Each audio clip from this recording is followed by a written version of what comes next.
तो बहुत बहुत स्वागत है आपका पार्ट 2 जॉब्स इन दुबई के अंदर। जो पार्ट 1 था वो थोड़ा सा डिटेल्ड में था और उसके अंदर काफ़ी सारे पॉइंट्स और सब्जेक्ट्स पे हमने डिस्कशन किया था कि जॉब्स इन दुबई का जो सिनेरियो है, जो हमारी एक मुहिम चल रही है, जो बहुत सारे लोगों के मन में जो इंडिया में रहते हैं कि कैसे होता है और क्या होता है। तो एक्चुअली क्या है कि इंडिया के अंदर जो लोग रहते हैं, थोड़ी सी उनकी जो मानसिकता ऐसी हो जाती है कि जो व्यक्ति दुबई में रहते हैं वो तो काफ़ी अच्छा पैसा अर्न कर रहे हैं। जाहिर सी बात है, पैसा अर्न कर रहे हैं, नो डाउट, बट ये एक पीरियड ऑफ टाइम के बाद ही होता है। एक स्टडी के मुताबिक जितना पैसा एक व्यक्ति मेट्रो सिटीज़ के अंदर कमाता है, उससे तकरीबन 30% से 40% ज़्यादा पैसा वो व्यक्ति दुबई में आके कमा सकता है। बट अगेन इसमें एक कंडीशन है कि उसको यहाँ पे आके अपनी करियर की शुरुआत ज़ीरो से करनी पड़ती है। ये पूरी कंट्री, यहाँ का पूरा इन्वायरमेंट, यहाँ का working style, culture, rules, civil laws, सब कुछ बिल्कुल अलग है एंड इंडिया से तो काफ़ी अलग ही है। बहरहाल हम अब डिस्कशन स्टार्ट करते हैं कि कैसे हम दुबई के अंदर जॉब को लगवा सकते हैं। मेरा एक दोस्त है जो कि मुंबई में रहता है, बात करते हैं। मेरा एक दोस्त है जो मुंबई में रहता है और दूसरा दोस्त है जो दुबई में रहता है, और मैं एक छोटे से टाउन के अंदर से हूँ। XYZ टाउन समझ लीजिए, एक छोटा सा टाउन है, सपोज कर लीजिए वो उसका नाम है Ajmer. It's a basic small town in Rajasthan के अंदर। अब मुझे एक सिंपल सा एक पॉइंट आप बता दीजिए, अगर मैं अपने दोस्त को अप्रोच करता हूँ जो कि मुंबई में रहता है कि भाई साहब तू मेरी जॉब लगवा, और भाई साहब मैं उसको फ़ोन कर रहा हूँ सीधा अजमेर से मुंबई कि मैं कल यहाँ पे आ रहा हूँ, मुंबई लैंड कर रहा हूँ ट्रेन से, और आते ही मुझे जो है जॉब चाहिए, तो आप मुझे बताइए ये पॉसिबल है क्या? 99% केस में पॉसिबल नहीं है। वो इसलिए नहीं है क्योंकि जैसा कि मैंने एक सबसे लीडिंग एग्जांपल दिया था कि अगर हम हमारे घर पे किसी मेड को या फिर किसी काम करने वाले हाउस सर्वेंट को भी रखते हैं तो भी एक बार उससे फिजिकली मिलते हैं, उससे कम्युनिकेट करते हैं कि टर्म्स ऑफ कंडीशन ये रहेगी, ये तुम्हारी सैलरी रहेगी, ये सब चीज़ें रहेंगी, and this is gonna be your whole aspect जिसके अंडर आपको काम करना है। तो आप कैसे एक्सपेक्ट कर सकते हैं कि किसी भी तरह की वाइट कॉलर जॉब या किसी ब्लू कॉलर जॉब के अंदर आपको सीधी भर्ती मिले? जैसा कि मैंने अपनी प्रीवियस जॉब में बताया था कि 3 केस होते हैं जॉब लगने के। उसमें सबसे पहला होता है डायरेक्ट रिक्रूटमेंट, जिसके चांसेस 1% से भी कम होते हैं। दूसरा होता है आपका फ्रेंड और या फिर फैमिली का कोई रिलेटिव, या फिर कोई बहुत अच्छा आपका, या फिर या फिर बहुत अच्छा कोई जान पहचान वाला नोन बंदा यहाँ पे हो जो आपको यहाँ पे आके हेल्प करे। अगेन इसके अंदर जो कॉस्ट लगती है वो सब्जेक्ट टू म्यूचुअल अंडरस्टैंडिंग है, क्योंकि कॉस्ट तो इन्वॉल्व रहती ही है।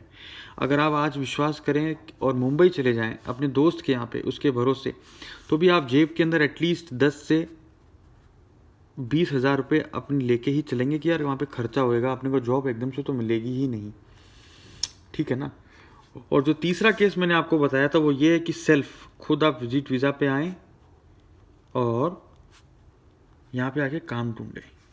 फ़र्क मुंबई और दुबई में ये सिर्फ स्पेलिंग का नहीं है, स्पेलिंग के अलावा करेंसी का भी है। सेम चीज़ यहाँ पे भी है। अब मैं इसलिए आपको बताना चाहता हूँ ये सब फ़र्क आपको, कि कोई भी बंदा जो यहाँ पे नौकरी कर रहा है, मैं मेरे केस की बात करता हूँ। मेरा केस जो था वो केस नंबर था 2। मेरे केस के अंदर मेरी कॉस्ट थी तकरीबन शायद 1000 से 1200 रुपये। वो भी सिर्फ मेरे को यहाँ से, क्योंकि मैं राजस्थान के एक छोटे से टायर 3 सिटी से हूँ, तो जयपुर जाने का बस मेरा भाड़ा लगा और पासपोर्ट की कॉस्ट वगैरह, बाकी मेरा एयर टिकट और मेरी एम्प्लॉयमेंट वीज़ा, मेरे को सीधा एम्प्लॉयमेंट वीज़ा पे बुलाया गया था। ये सब जो है मेरे को उस कंपनी ने अरेंज करके दिया था। बहरहाल वो मेरी फर्स्ट जॉब थी, एंट्री लेवल की जॉब थी, तो आई was not satisfied at all. वो एक छोटी सी, मतलब यू कैन से एक फैमिली बिजनेस था जिसके अंदर छोटे छोटे बहुत सारे काम थे। So I was not satisfied at all. पर मुझे मालूम था कि अगर मैं केस नंबर 2 में नहीं जा सकता तो मैं केस नंबर 1 में तो कतई नहीं जा सकता, और केस नंबर 3 जितना मेरा हिसाब किताब है नहीं। तो मोस्टली केसेस में केस नंबर 2 ही होता है, but case number 2 it's subject to the equation. अगर ये इक्वेशन है, आपको कोई दोस्त हो जान पहचान वाला, आपका कोई रिश्तेदार हो, सीधी भर्ती करा देता तो वेल एंड गुड, अदरवाइज आप खुद की हिम्मत करके केस नंबर 3 पे फॉलो करें। हाँ, आजकल क्या नहीं होता है, आप खुद आ जाएं यहाँ पे रूम्स एंड आपको स्पेस मिल जाता है और थोड़ा बहुत पैसा लेके आए, जॉब ढूंढें और काम पे लगें, ख़त्म।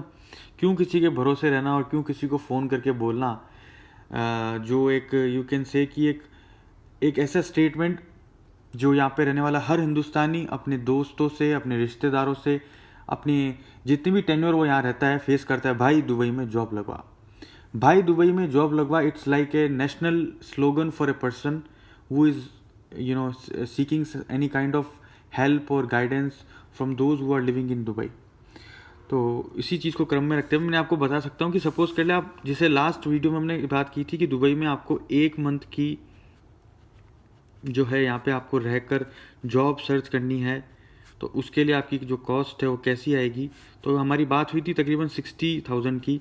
उसके अंदर हमने उसके एलिमेंट्स देखे थे कि एयर टिकट हो जाता है सबसे पहला, और वीज़ा की कॉस्ट हो जाती है, फिर आप यहाँ रहते हैं तो आपका रूम का रेंट लग जाता है, देन यहाँ पे फूड का एक्सपेंस हो जाता है, देन आप ट्रैवल करते हैं इधर उधर जॉब्स के लिए लोकेशंस में, तो ट्रैवलिंग का भी जो है एक्सपेंस हो जाता है। तो ये सब मिला के मोटा मोटी 60,000 होता है। अब आप बोलोगे यार 60,000 ही तो, यही तो लफड़ा है। तो बस 100 बात की एक बात यही है कि यही लफड़ा है। आप किसी भी व्यक्ति से ये एक्सपेक्ट नहीं कर सकते आज के ज़माने में कि वो आपकी मदद करे। वेरी ऑनेस्ट, कलयुग चल रहा है, कोई सतयुग तो है नहीं। और राह चलते कौन किसी व्यक्ति के लिए 60,000, जो कि it is very minimum, I am speaking, ये अमाउंट बहुत ही मिनिमम है। ये तकरीबन भी 70 से 1 लाख तक जाता ही जाता है। ये मैं आपको बहुत ही मिनिमम केसेस में बता रहा हूँ। सेम चीज़ अगर मुंबई में भी होगी तो आप जाओगे तो आप तकरीबन 5 से 6,000 जो है अपने रूम का रेंट ही दे दोगे, वहाँ जाओगे। ऐसा तो है नहीं कोई भी बंदा आपका जो मुंबई के अंदर रहता हो, आप पूछ लें किसी से, nobody will keep you free of cost in his room, क्योंकि हर व्यक्ति कैलकुलेटेड स्पेस पे रहता है। अगर उसने शेयरिंग के अंदर अपने कोई मित्रों के साथ, अपने कॉलीग्स के साथ में अगर वो फ्लैट लिया होगा तो वो उसकी कॉस्ट शेयर करता है। तो यहाँ पे भी आपका जो है कहीं ना कहीं आपका जो रूम का रेंट है वो इतना आ ही जाता है। फूड के भी आपके कम से कम भी यहाँ पे जो है, I have never been to Mumbai but still जो मेरा एक्सपीरियंस है उसके हिसाब से 3 से 4,000 लग ही जाते हैं। और फिर यहाँ पे मतलब ट्रैवलिंग वगैरह एंड ऑल दीज थिंग्स, उसके अंदर भी आप सपोज कर लो 3 से 4,000 आपके लगी ही जाते हैं। तो इन सारी चीज़ों को अगर आप देखें तो भी मुंबई आपके लिए 15 से 20,000 से कम का मामला नहीं है। मैं अदर कॉस्ट नहीं जोड़ रहा हूँ उसके अंदर। तो जॉब सर्च करना बड़ी सिटीज़ में, चाहे वो मुंबई हो जो कि इंडिया में है, या फिर दुबई हो जो कि यूएई के अंदर है, इसके अंदर यहाँ पे आपको फिजिकल प्रेजेंस, इस चीज़ का आप ध्यान रखें, physical presence is very must. तो इस चीज़ का आप बहुत अच्छे से ध्यान रखें। आपको यहाँ व्यक्तिगत रूप से उपस्थित होना पड़ेगा। You have to be physically present at this location, क्योंकि आज से तकरीबन 35 साल पहले जो है ऐसा होता था कि यहाँ से जो अरबी लोग, शेख लोग इंडिया की तरफ रुख करते थे, and they use to pick the people from the like बड़ी बड़ी सिटीज से या कॉलेज से। बट आजकल वो चीज़ भी कम हो गई है। HR कंसल्टेंसी ग्लोबली इतनी इक्विप्ड हो गई है, and on top of that the number of Indians over here इतने ज़्यादा हैं कि हर व्यक्ति अपने जान पहचान वालों को, दोस्तों को यहीं पे बुला लेता है। और वीडियो बनाने का मकसद मेरा एक यही है अभी के टाइम पे कि ये जो डायरेक्ट रिक्रूटमेंट वाली जो बात है ये बिल्कुल इट्स लाइक नील आज के ज़माने में। और अभी तो कोरोना काल भी चल रहा है, तो यू कैन एक्सपेक्ट कि ऐसा बहुत मुश्किल है इस वजह से।